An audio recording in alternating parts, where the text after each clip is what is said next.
বাঙালি শ্রমিকদের বাংলাদেশি সন্দেহে হেনস্থার প্রতিবাদে প্রধানমন্ত্রীকে তীব্র ভাষায় আক্রমণ করলেন মালদা জেলা তৃণমূল সভাপতি আব্দুর রহিম বক্সি।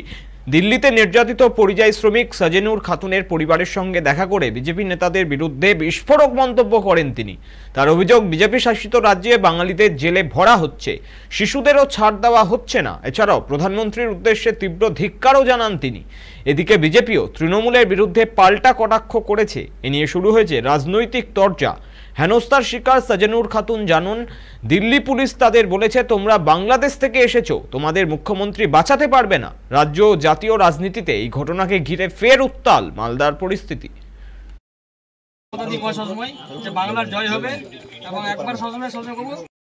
এটা নিয়ে আমার চাঁচলে আমরা আবার বড় সভা মিটিংও করেছিলাম।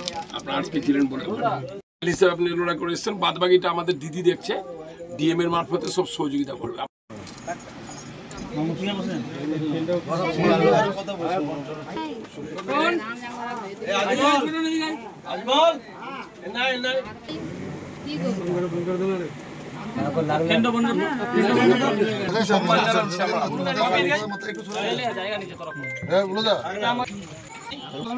বাদ বাকিটা আমাদের বাংলাদেশি বলে ধরে নিয়ে গেছে পুলিশের লোক।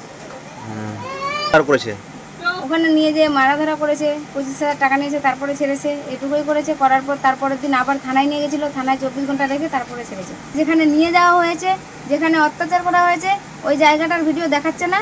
ওরা দেখাচ্ছে যেখানে আমি বসে কাঁদছিলাম, যেখান থেকে আমার স্বামী আমাকে ফেরত নিয়ে গেছে, ওই জায়গাটা দেখাচ্ছে।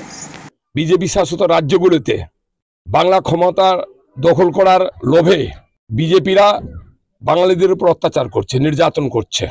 বাঙালিদেরকে ধরে ধরে মারা হচ্ছে, জোর করে মহিলাদেরকে নিয়ে গিয়ে হাজতে জেলখানায় ঢুকিয়ে দেওয়া হচ্ছে।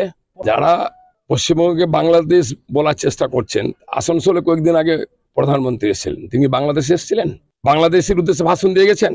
আলিপুরদুয়ারে এসেছিলেন, তিনি বাংলাদেশে এসেছিলেন। আর একদিক দিয়ে তিনি ঠিকই বলছেন, কারণ এখানে যে বিরোধী দলনেতা তিনি বাংলাদেশি, ফলে সেই ক্ষেত্রে তার মা বাংলাদেশে তিনি স্বীকার করেছেন। ফলে বাংলাদেশ এখানে বাস করে আছে, তো বলে ওনারা বলছে যে এটা বাংলাদেশ। নির্লজ্জ বেহায়া কেউ নেই। বাঙালিরা আমরা বিগত দিনে পশ্চিমবঙ্গে আমাদের পরিবার বাস করে আছে দীর্ঘদিন ধরে, আর আগামী দিনেও সব দিনই থাকবে। যতদিন মমতা ব্যানার্জি আছে ততদিন বাংলা আছে। আর যদি তাদের অত শোক আছে এটা বাংলাদেশি আছে, তারা বাংলায় আসছে কেন? বাঙালির ভোট চাইছে কেন? বাংলা মানুষের কাছে ভোটের জন্য পা ধরে বেড়াচ্ছে কেন? এটা বাংলাদেশ নয়, এটা পশ্চিমবঙ্গ। গৃহযুদ্ধের পরিস্থিতি তৈরি করছে যিনা তৃণমূল কংগ্রেসের সভাপতি, তাকে স্মরণ করিয়ে দিতে চাই যে ব্যক্তিগত ব্যাপারে আমাদের কারো সম্বন্ধে কিছু বলা, এটা বিজেপির নেতাদের রুচিতে বাধে।